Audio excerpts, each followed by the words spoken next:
Welcome to Lunch and Learn Live. I'm very excited to be here today. I'm actually coming to you live from Adirondack Park in upstate New York. Normally, this is not where I'm at. I'm usually in a pretty controlled environment with a green screen, but this interview just happened to fall on our family's trip up here, but I still feel like it was something that I could do. So I'm really excited to be joined by Joel Peterson. And Joel is the former chairman of JetBlue Airlines. He is also the author of Entrepreneurial Leadership. And if I listed all of the other stuff that Joel did, it would be like the beginning of Rocky IV when they were announcing Apollo. And so I don't want to do that to you, although that would be pretty awesome if I could just list all of it. So how are you? Great. How are you, Kevin? Not too bad. I know we got to talk here a little bit before we came on screen, and that was really nice just to check out the connection and everything. And we've got a pretty good connection, even though I'm in the middle of the woods and you're in Utah. Yep. So that's awesome. Well, you know, the premise of the show, and I know we talked about this a little bit through email, is really your background. And, you know, we add the ED to learn because I want to know some of the things that you learned along the way to your career path. I feel like a lot of times with people in your shoes that somebody like me or people that may be watching want to know, man, how did somebody get to that position? And what were some of the things that they learned along the way? And who were some of the people that really helped you to guide that? So that's really where we came up with Lunch and Learn Live. And so hopefully people are out there eating their lunches and watching the show. Great. So as you told me, and I didn't know this, you were born in Iowa. And then you moved to Michigan and sort of moved around the Midwest because your father was a professor. Can you talk to me about that a little bit? Yeah, my father got his PhD at Iowa State University in Ames, Iowa. I grew up in the Quonset huts there as he was completing an education that had been interrupted by World War II. Wow. He was actually a bomb disposal officer on an aircraft carrier and ended up having to get the ordnance off kamikazes that would crash into the deck there. So pretty exciting. In any event, wow. A quick aside there, one of the things that really influenced me a lot was he always taught me to run toward the fire. And I know now where that came from. And that's been one of the things that I've applied. But we then moved to East Lansing, Michigan State University, where we was on the faculty for maybe 20 years or so. And then about the time I was leaving home, he moved to the University of Wisconsin in Madison. Okay. So in any event, I've got deep Midwest roots. But you ended up going to BYU. I ended up going to BYU, for 2 years. So I was at Michigan State for 1 year, BYU for 2 years, and then I went directly to graduate school. Okay, got it. And was growing up, I know that you talked about sort of being a Big Ten fan. Were you a Michigan State fan? Was like, hey, that's going to be our school? Oh, yeah. In fact, it's still hard to watch Michigan State and not be rooting for them, even though I know nobody there. It's been 50 years. Yeah. But, once a Spartan, always a Spartan. Okay. And when you play Ohio State or University of Michigan, yep. It's just, and in fact, you said something about Purdue. We knew Purdue as the spoiler makers. Yep. They were never in contention for the title, but they were always in contention for knocking off the leader. We did a lot of that. I remember beating a number one Notre Dame. I don't remember this, but you know, my dad always talked about beating the number one Notre Dame teams, the number one Michigan teams, and Spoilermakers was definitely something that was real. So I was actually I was in a cornhole tournament a couple months ago, and our team name was Spoilermakers. So that's kind of funny that you would bring that up. Sure. So did you go to all of your sort of secondary high school education type stuff in East Lansing then? Yeah, it was actually first grade when I moved. Okay. There, and from there all the way through high school, I was in a little town called Okemos, which is just east of East Lansing. Okay. Kind of a bedroom community where there were a lot of the professors lived there. And that's where I grew up. I worked all kinds of summer jobs there, started my first company there, if you can call it that, but my first entrepreneurial activity. Okay. And so yeah. I was gonna ask, when you were in high school and as you were growing up as a teenager, were there things happening in your life that you felt like the entrepreneurial spirit was already coming out in you? And you just answered that, but what were some of the things you were involved in there? Well, so the first experience I had was as an 11-year-old. I grew fresh garden vegetables, hired my little brother, who was I think, 6 years old at the time, and he took them around and delivered them in his red radio flyer wagon. Wow. So that was That's amazing. an entrepreneurial experience. But then I had paper routes. I babysat. I cleaned college students' dorm rooms. Okay. I was a biochemistry lab assistant. I was a dishwasher, a busboy, a mailman. So, Wow. And do you think that came down from your dad, or was that, and I've always asked this question on the show, was that just something you were born with that's inside of you that, hey, I want to work? Was that a means to an end? Did you want money to buy stuff? Like what caused you to work that much when you were that age? I think it was all of the above. My dad grew up on a farm. Okay. He started driving when he was 14 years old, as kids do in rural areas. He'd always been a hard worker, put himself through college, went to college when he was 16. So, he was a hard worker, and I think he wanted us to learn how to work and to actually work with our hands and work with people who were blue collar. I've often told people that I think I learned more about working well with others and on teams in that experience than I ever did at Harvard Business School. No kidding. That's crazy. And what about sort of activities in high school? Were you any sports or anything like that? Yeah, I was a high school wrestler. I played basketball. Wasn't very good. I rode the bench. And then I was a wrestler. My father was a college wrestler and a Golden Gloves boxing champion. Wow. And so I thought, all right, I'll be tough too. I went out for wrestling and I dislocated my shoulder, serious enough that I never did repair, and actually got in the way of my athletic career, which wasn't going to amount to much anyway.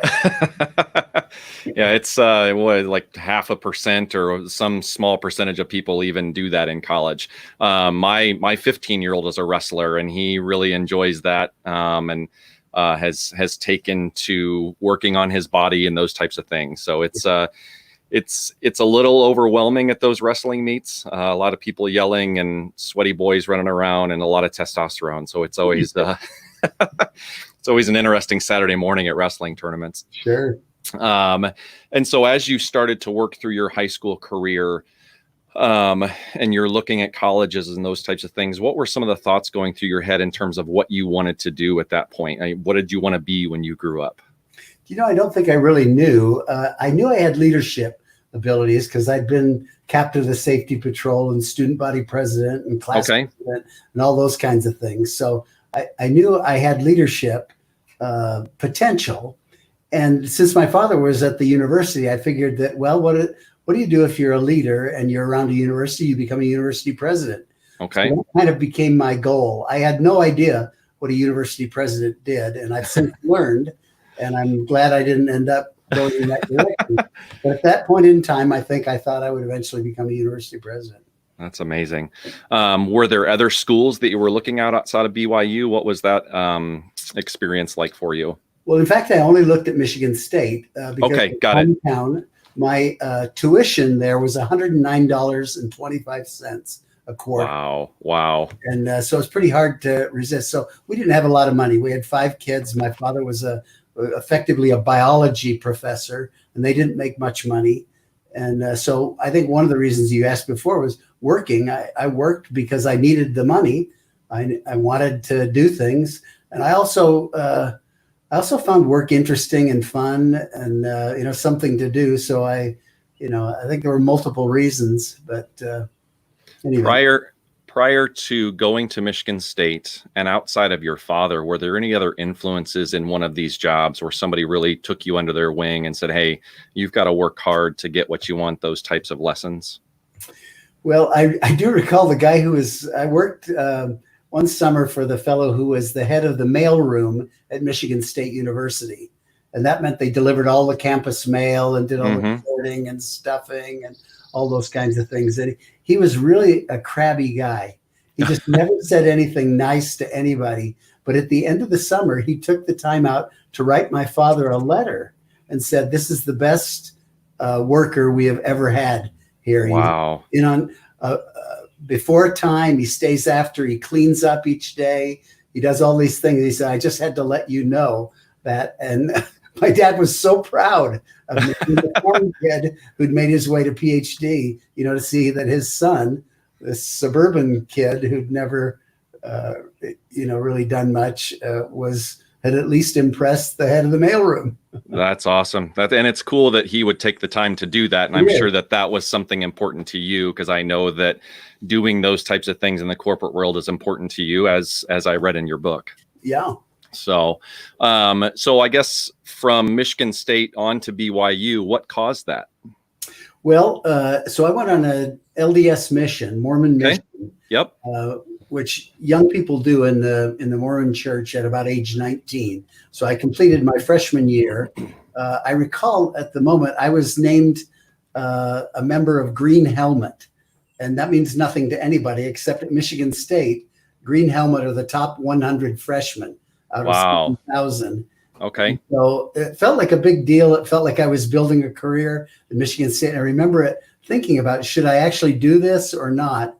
In any event, I did. And so I served 30 months in France, Belgium, and Luxembourg. Wow. And then I came back, and it just seemed natural to go to BYU. There were a lot of Mormon kids there, and it felt like a natural thing. And I was able to do it in 2 years. Okay. So I was able to kind of catch up some of the missed schooling. And and then you said you went straight to grad school from there. Then I went straight in the day, about 10% of the class at Harvard Business School was admitted right out of undergrad. Okay. So I was in that 10%. I think we were the least likely to succeed. At least that's how we all felt. Turns out that one of my section mates was Ray Dalio, who was also from a kind of a little known college. A lot of people there went to Andover, Yale, Harvard Business School, worked on Wall Street, et cetera. So they had quite spectacular resumes. Ray and I were right out of undergrad from lesser known schools. So we used to kid around about being the least likely to succeed. Yeah, you don't want that honor in the yearbook.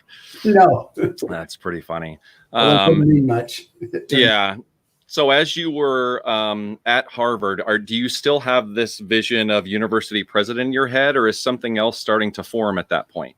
Well, at that point in time, I still did have that. And I actually went across what they call across the river to the graduate school. And I took courses, and I would have gotten a doctorate there if I'd taken another, I don't know, not that many more courses. So I had a route there, and I just looked around at the professors and who my peers were there. And I said, I feel a whole lot more like the people in the business school than I do those on the other side of the river. I'm not really a scholar, I decided. And so I thought, if that's not really your natural inclination, maybe I should stick with business. So I wasn't really that clear on what happened next. Was I got a job offer to go to the French Riviera. And since I was fluent in French, and I thought it'd really be a cool thing to tell my high school buddies in the French Riviera. I went ahead and I was up for the adventure, and we moved to France. Never made it to Riviera, but made it to France, to Paris and Lyon. That's amazing. Was there anybody during your time at Harvard that kind of, a great professor that you remember that was important to you during that time period, and things that they taught you? Well, there's some great professors there, as you can imagine. One of them was a fellow by the name of Jay Light, who was a NASA scientist, brilliant guy from MIT. He taught what's called managerial economics. Okay. He later became dean of the Harvard Business School. In fact, I knew 3 straight deans there quite well. His predecessor was a fellow by the name of Kim Clark, who served on my board at JetBlue. Oh, wow. Jay Light. And then Nitin Noria, who was a fantastic professor, was actually my kid's favorite professor there. He went to Harvard Business School later, a generation later. So yeah, Yeah. That's awesome. I feel like looking back on those days, even for me in college, I feel like there's always that one teacher in high school, that one teacher in college that really had an effect on you and not necessarily changed your life, but steered you in a certain direction and made you think about things differently. I think that's their job. Yeah. Exactly. So you moved to France. And what type of work are you doing there? So I'm basically involved in building buildings and Okay. financing them and leasing them and really the production of real estate. So I worked on a twin office tower, two 30-story office towers on the eastern side of Paris.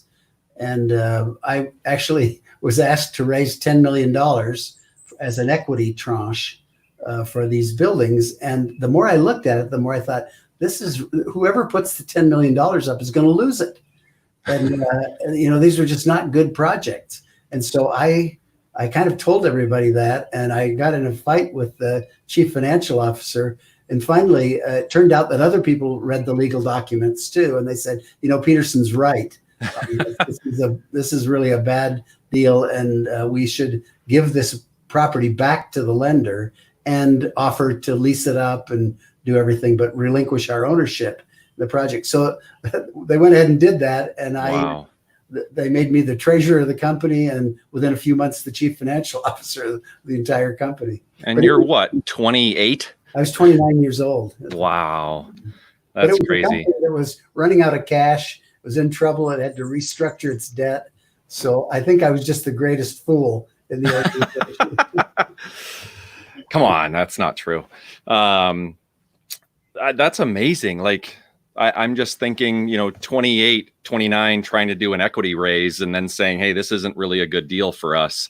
Like that had to have been a launch pad for you, for your career in general. Well, I don't think I felt it at the time. At the time, I remember thinking, I'm going to get in trouble with the guy who's the chief financial officer, because he's told me this is what people have decided.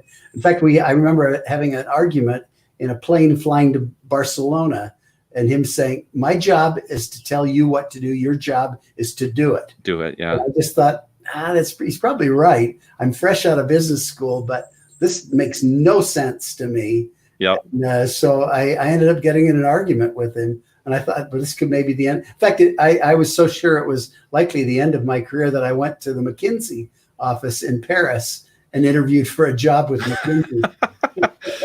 You were expecting to be out of a job soon, and then they came back and said, hey, you're actually right on this. Yeah. That's unbelievable. And so how long were you in Paris then? So I was in Paris for a year and in Lyon for a year. Lyon is France's sort of second city. It's the gastronomic capital of the world, and it's a great town. It's just not, Paris just dominates everything in France. But I built a warehouse project in Lyon. Okay. Wow. That's pretty awesome. Was that with the same company you were with before then? Yeah. 20 years I was with the Trammell Crow company. So right out of business school, I went to work for Trammell Crow and built this warehouse building. Interestingly, I financed it in Swiss francs, and our income stream was in French francs. We ended up making a profit of $800,000 on the building and losing $800,000 on the cross-border financing. So we broke even, got a year to break even. Just on economics alone, based on what those different dollars were worth, right? Yeah, based on the cross-border financing. Yeah, that's crazy. Unbelievable. So I obviously don't want to go through your entire career, just because this isn't that kind of interview, even though that's kind of what I do for a living. But I want you to talk a little bit about, some of the mentors that you had and some of the bigger lessons, people that you look back and say, without this person, I may not have been the path that I'm on. Yeah. So one of them was Trammell Crow, who's a fairly well-known fellow. He was kind of the father of the spec development industry in the United States. He was a kid that grew up the fifth of 8 children on the wrong side of the tracks in Dallas, went to World War II, dropped out of school, never had a college degree, took nighttime CPA classes, got his CPA, married a wealthy woman whose parents were killed in an auto accident. And he ended up using her inheritance to build his first building, and one thing led to another, until he really became a super successful guy. For that I went to work for. I went to work for him because I was so impressed with the man. I remember him giving a talk at Harvard Business School where somebody asked him, what was the reason that he'd been so successful? And he scratched his bald head and looked down, furrowed his brow, and said, love. Really? Nobody expected that. Right. It's really, I love the people I work with. I love what I'm doing. And it was really this passion for what it was that he was doing. So he had a big influence on me. That's awesome. I think that's probably hearing that love thing, because I personally believe that some small percentage of the workforce doesn't really love their job. And I think that seeing somebody that actually loves that, and you can tell when somebody really loves their job, you can see that. Yeah. So it's cool that you saw that, in a speech like that and said, that's somebody that I want to work for. Yeah. That's amazing. Anybody else that you can think of along the way that, really had a big effect on you? Well, there was a fellow that worked for him who had been his lawyer, who was in charge of international relationships. J. McDonald Williams was his name. He was known by Don Williams. He was only a couple of years older than I and had legal training, whereas I had business training. Mm-hmm. He was Mr. Outside. He was an elegant guy, quick mind, great speaker, wonderful guy. But he wasn't that familiar with some of the things that I'd learned in business school. So he gave me lots of authority, lots of power, and we became kind of a duo in the company. And it was a great experience. So he taught you a lot of the legal side of things, and you worked with him on the business side. Yeah. That's amazing. Little tag team action going on. Yeah. Very cool. So as you start to, I know you said you were there for 20 years. Did you start to get, board spots on other companies? How did that start to come about? Yeah, so I served on a couple of boards while I was there. I was on the board of the Dallas Market Center, which is a big wholesale merchandise mart, about 7 million square feet. I was also on the board of Texas Commerce Bank, Dallas. So I got my first introduction to that. And also we had a board that was called the Management Board. It was an internal board. It wasn't like an outside board of directors. It was the senior partners at Trammell Crow. There were 12 of us, and we met regularly. Okay. Talk about internal affairs. A little different from a public company board. Okay. So you started to get a taste of what that was like as well. Yeah. Yeah. Okay. And then how did JetBlue come along? So this was probably a decade after I left Crow. David Neeleman was starting a new airline, would be flying out of JFK. Mm-hmm. One of the items was to build a new terminal at JFK. This would be a roughly $1 billion bet, a kind of a bet the company activity. And they looked around the board and they saw that, boy, nobody's ever built a building here. One of the investors was with George Soros. And he said, well, I had a professor at Stanford Business School who ran a big real estate company. Let's talk to him. So they called me up and said, we've got this post on the board and we'd like you to oversee the building of this terminal at JFK. So I came on, oversaw the building of the terminal. We came in under budget and on time. There you go. Outcome. And then within a year or two, I ended up becoming lead director and then chairman of the board. Okay. Now I know that Alyssa Rapp. Sure. She had been on this show back in late January, and I think she was one of your students, correct? No, it's funny. I was being taught together there. Yeah, we were together at Stanford. She was taking a course that I was considering teaching, so I was sitting in as a potential follow-up professor on it, and I sat in it. One day after class, I went up to her and I said, Alyssa, that comment you made was absolutely brilliant in class. You nailed the most important point of this. And ever since then, she's liked me. At least she pretends that she does. Yeah, she speaks very highly of you. And I know in her book, she talked a little bit about you as well. And it was funny because I read her book after I had asked you to be on the show. And so I saw it in there. I'm like, oh my gosh. So it's just really cool that the two of you know each other. Sure. There's a boat going behind me. So hopefully it's not too loud. Okay, good.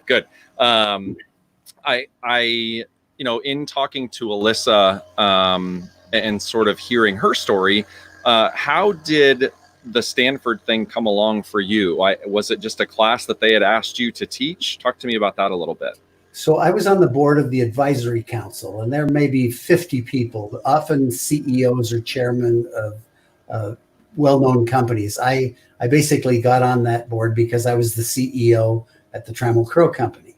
So I was sitting there, and one day the dean came up to me and said, "We've just lost the guy who's teaching the real estate finance course. Would you mind teaching it for a year?" And I thought, I could do this for a year. And so I did it for a year, and 28 years later, I'm still there teaching. I'm not teaching real estate finance anymore. I'm teaching other courses, but that was how it started. That's amazing. I know Alyssa had talked about in her book sort of flying out there, taking a red eye home. Do you stay out there when you're teaching your courses, or do you also do sort of the same thing? So I've done some of both. I've done some commuting, and then we actually built a second home in a little town called Woodside, which is right next to Stanford. Okay. And I typically stay out there, and often for the whole 10 weeks of the fall quarter. In the spring, I typically fly back and forth, and then I don't teach winter, and I only rarely teach in the summer at Exec Ed. Okay. So and the same thing in New York, as I have an apartment in New York where I stay when I have JetBlue. I used to be on 4 boards in New York. Finally got down to just JetBlue. Okay. So I spend time on the coast, but I'm basically domiciled in Utah and spend most of my time in Utah. Got it. What's your favorite thing about teaching? The students. The students. They're fantastic human beings. They're tomorrow's leaders. They're idealistic. They're thoughtful. They're bright. They have lots of questions. They're pleasant. They're really amazing young people. How many times, well, not how many times, but, talk to me about a story maybe where you had a student and then 5 years later, you read about them in the newspaper or whatever, that they're doing this great thing. Does that happen fairly often for you? Yeah, it does. Out of Stanford, there are some amazing people that you read about. Yeah, of course. I mean, the one that I think about is the one that we just talked about, where this fellow had gone to work for Soros. He actually then formed his own private equity firm, but they'd made an investment in JetBlue. And so he thought of me and came to me to go on his board. Wow. Yeah. That's amazing. I want to talk a little bit about current events, especially, I want to get there and we can go that way through JetBlue. I guess talk to me a little bit about some of the things while you were chairman at JetBlue that you had sort of worked through. And I don't have the exact dates, but were you there, through 9/11, or was that previous to that? No, I was there. So I was there before we had planes. I was on the Got it. Okay. 9/11 happened before I became chairman. But I remember it, as everybody does. You remember exactly where you were and what was going on. For JetBlue, it was particularly poignant because we had been in the World Trade Center until early that morning, working on going public. We were supposed to ring the bell of the New York Stock Exchange because that was the day, September 12th was the day we were going public. Unbelievable. And so a lot of our friends were killed in the Port Authority, which was located in the Trade Center. Yeah. It was quite traumatic, and we didn't end up going public until the following February. And unbelievable. it impacted the airline industry dramatically. We were one of the few that could immediately respond, in that we only had a couple of planes. So we were able to put procedures in place, put titanium doors on the cockpit, do a bunch of things like that. That others would take longer to do. I watched a video with you talking about sort of your role as the chairman. And while I could show that, I would rather you talk about that. And that would be for, even when I watched it, some people don't always know that stuff. Yes, he's chairman of the board of this company. What does a chairman typically do in your opinion? Well, the chairman should work with the independent directors and the management team.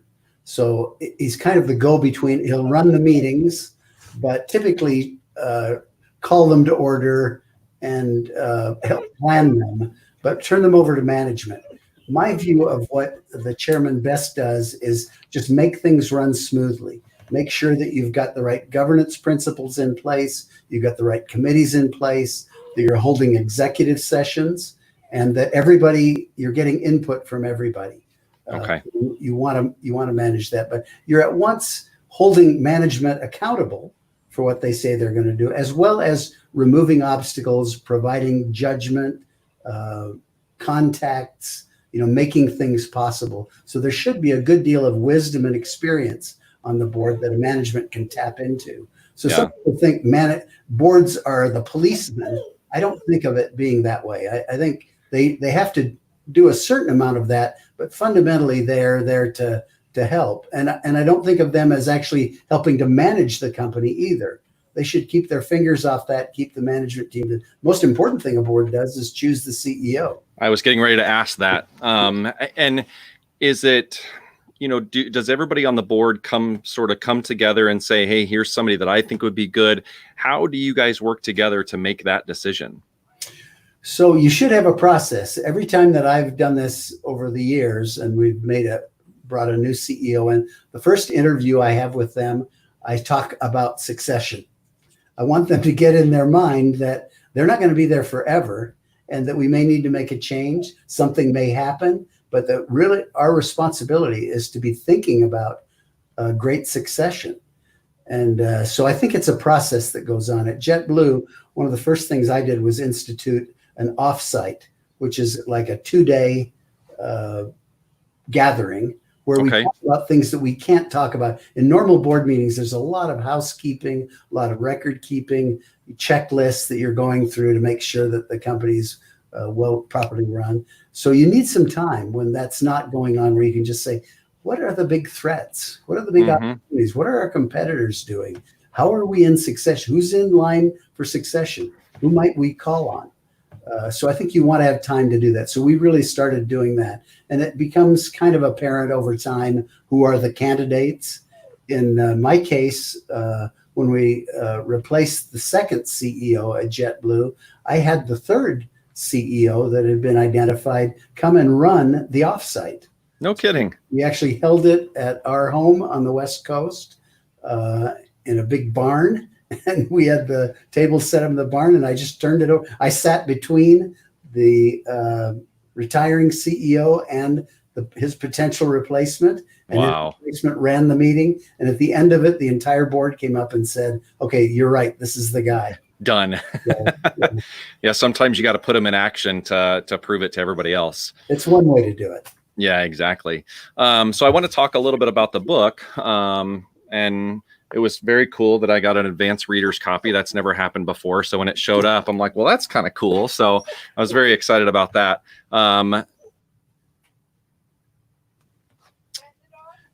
My dog is going crazy because there's people next door. So I'm telling them to come take him outside. Sorry. I know that you've authored a few different books, correct? Well, I've authored one other book. One other. Okay. Let's not be too generous here. Too generous? We'll give you 10 books. Yeah. I've read 10 books. How's that? You've read 10 books, yeah. So this book here, I really like because the industry that I'm in, a lot of us have sort of the entrepreneurial heart. And we always feel that it's kind of like running our own business. And so I liked this aspect of it. And I felt like there were a lot of areas in here, especially capital raises and those types of things that not everybody's going to put in a book as it relates to leadership. And so I felt like the entrepreneurial side and the leadership side and blending those together was very interesting. So that was one of my favorite parts about sort of the managing the board and managing the capital raise and equity and those types of things. I thought that was really great. Was this something that sort of you had been working on for quite a while and knew that that's what you wanted to write about? Well, I think I'd been working as an entrepreneur for 50 years. Yeah. I realized I'm getting old. Yep. That happens. Yeah, it does happen, whether you want it to or not. And I kind of thought, as I saw pilots with their checklists, and I realized that here are pilots who've flown for 25 years. They still, every single one of them gets in the cockpit and goes through a checklist. Yep. And I thought, there are checklists for entrepreneurs. There are ways to think about things. And so I basically said, let's make this really clear and simple and say there are 4 piers that you need to drill all the way to bedrock. If you want to build a great enduring company, you've got to have a high trust organization, and you as the leader have to be trustworthy. Part of the reason that you need to be trustworthy is so you're predictable. What that means is that other people can then make decisions, and they can make decisions you can scale. So there's this thing called the founder's trap, where a lot of entrepreneurs die early on because they just can't scale. So number one is trust. Number two is having a clear mission that you're really solving for meaning, and people all agree to it. They have a line of sight from their jobs to the summit, and you're basically connected in a way that you don't have to motivate anybody. Right. They know the mission. They know the mission, and they're moved by the mission. They care about it as much as you do. Yep. The third thing is that you have to assemble a team that feels that way. They trust each other. They know the mission, and they're competent and have high character. And you have to know all the ways to onboard them, to give them feedback, to promote, demote, or fire people, because you've got to make sure the best team's on the field. So once you've got those three peers drilled, then the final peer and the critical one is execution. And what I tried to do there is say, what are the 10 things that every single entrepreneurial leader must deal with and generally struggles with? And so I kind of looked at, what are they doing all day? Well, they're selling, they're negotiating, they're running meetings, they're dealing with adversity, they're making tough decisions, et cetera. So I tried to put together mindsets and checklists that when they get to these things, they have a bit of a manual there, and they can go to it and say, man, I've got a capital raise. I wonder how I should be thinking about that.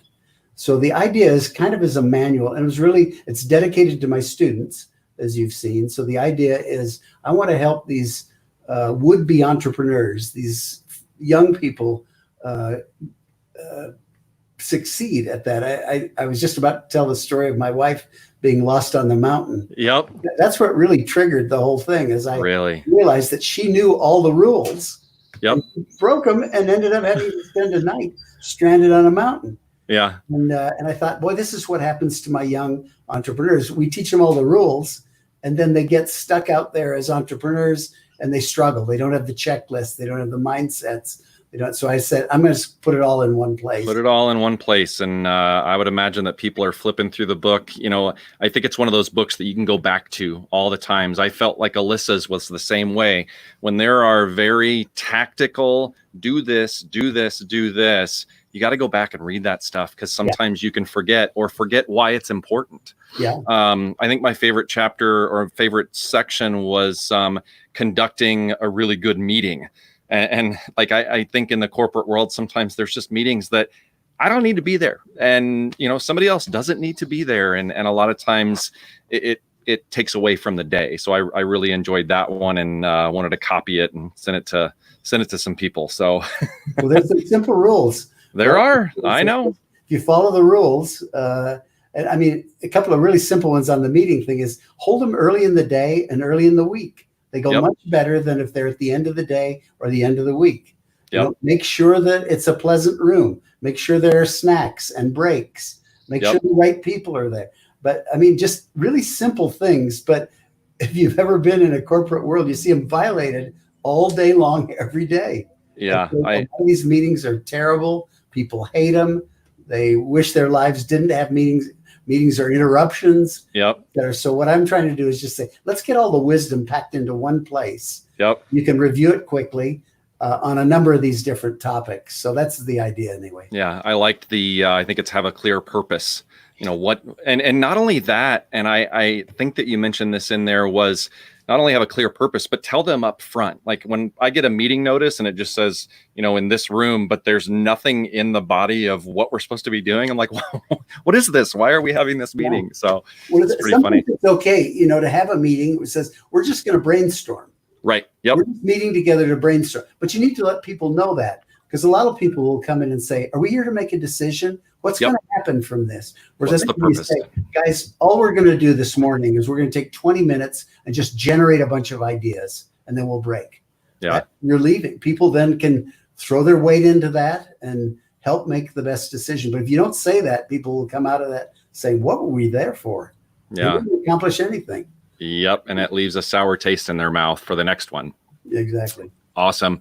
So I want to talk a little bit about current events. I know that you released this book in mid-April, correct? Right.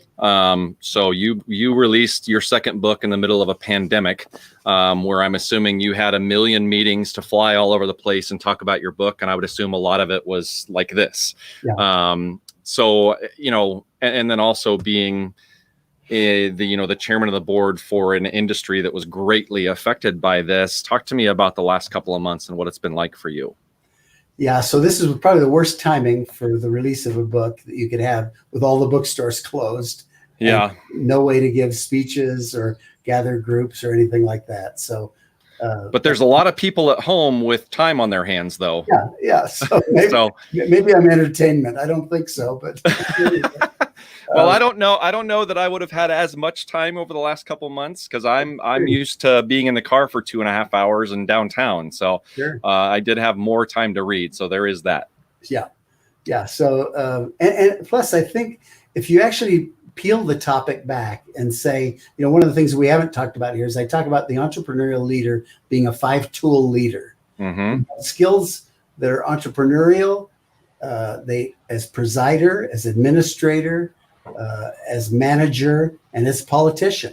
Mm-hmm. 5-tool leaders, I think the element that it's going to probably be the most important is that people really think like entrepreneurs. They're going to have to reimagine their businesses. They're going to have to reimagine the covenants they have with suppliers, distributors, lenders, equity partners, employees, and customers. Yeah. So it's quite an entrepreneurial task. So I think the idea of entrepreneurial leadership is really probably as topical now as it's ever been. Good timing then. Yeah. So in a way, it was terrible timing, but in a way it was maybe good timing. Yeah. So, but the bigger task, and the one that you really asked about, is what do you do if you're in the airline industry and there's a pandemic? First thing I'd say is there's no way you could plan for it. People say, well, you should plan every scenario. Well, a scenario in a capital intensive, highly regulated business, there's no way you could accumulate enough cash to see you through this. It's impossible. In fact, people would demand dividends or share buybacks or anything like that if you started to accumulate that kind of liquidity. Mm-hmm. So job one is survival. You've got to figure out, how do we survive this? And survival is derivative of cash. How much liquidity do you have? So we borrowed money. We cut back on capital expenditures. We cut back on operating expenditures. And of course, the whole industry had help from the government to see us through the end of September. Hopefully by then there will be more interest in flying. People will have confidence that, in fact, it is the safest form of travel. It's the most energy efficient way to get a bunch of people from one point to another. And you'll see that we're taking temperatures. People are wearing masks. We're not selling the middle seat. We're sanitizing the planes between trips. And we have HEPA filters on everything. So the air is the cleanest air on the planet. So once you see all these things, and we're starting to see there's a pent-up demand. So I think it will come back. I think it will come back relatively slowly. But one of the things that we did was we ran a series of scenarios that say, let's assume it's a V-shaped recovery. Let's assume it's a U-shaped recovery. Let's assume an L-shaped recovery, and have scenarios where we survive all of those. Each one of them. Wow, that's amazing. I didn't even think about it that way. And JetBlue, weren't they the first airline to announce that they require their passengers to wear masks? Yes. Okay, I thought so. I remember seeing that, and I had you lined up for the show at that point, so I was pretty excited about talking about that. Was that obviously something you were involved with in a discussion that you were having? Well, I was aware of it. Management does a lot of, I really believe in letting management run the airline and make the daily operating decisions. I think boards get in trouble when they start, but the board stays aware of that kind of thing, discusses it. But what we did was we said, what are our values? Our number one value is safety. And what had happened was safety, the notion of safety had extended to health. Nobody thought about health before when flying. They thought about crashes. They thought about maintenance. They thought all kinds of things, but not health. So that's when we said, okay, how can we extend this covenant that we've got with our customers to make sure this is a safe way to travel to health? So we thought about all the ways to do that and have been quite effective and have kind of been leaders. And Okay. by the way, we're happy to have competitors follow that too. So Yeah. the airline Yeah. industry is really good about being competitors and cooperators. That's awesome. And in a world like that, I would assume that you kind of need to be cooperators just because it is regulated and there is safety. And so that's a good place to be for that. Exactly. I guess what's next for you? I know that you're not the chairman anymore, correct? Right. In middle of Okay. May. Yep. After 12 years. In fact, one of the first things I did when I became chairman was set a forced retirement age. Because I think one of the bad things that happens in companies is when people hang on forever and you can't move people off the board. Everything needs to evolve and be dynamic and organic. And if you don't set up rules, it doesn't happen. So I would love to have stayed on a little longer or maybe left a little earlier. I didn't like leaving in the midst of a crisis, but Right. that's what was set up. And we have a great new chairman. We have a great board that's developing. So it was all planned. Awesome. So what's next for you? Still teaching at Stanford? I'm still teaching at Stanford. I still have an investment business that I'm involved in. I don't really run it anymore. Okay. We have great young people who do that. I'm actually going to be writing another book that I've started to work on. And then we'll see where everything takes me. See where everything goes from there. Yeah. I think Very cool. manage to stay busy, I'm sure. Well, hopefully here in the next few months, you can get back on a plane and travel to some places. That'd be great. Yeah. I'm sure it's been tough, like for everybody else, just being stuck at home. Yeah, for sure. Very cool. Well, I appreciate you being here. This has been great. I was so honored that you were able to do this and enjoy your story, enjoyed the book, and thank you very much for being here. Well, thank you so much, Kevin. It's really been great to be with you. I've enjoyed it. Not a problem. Well, have a great summer, and I'm sure we'll talk to you soon. Great. Have a great day. All right. Thanks, Joel. Bye now. Well, that was awesome. I was floored, when I had asked Joel, even a few months ago, if he would be able to do this. And through a series of interactions, we were able to set this up. And, the fact that I'm doing it from our cottage in the Adirondacks makes it even cooler. So really enjoyable experience and something I'm always going to remember. I don't have a next show announcement right now. I'm working on that, but I'm sure that will be coming soon. So I appreciate you being here. Everybody have a great weekend, and we'll talk to you soon.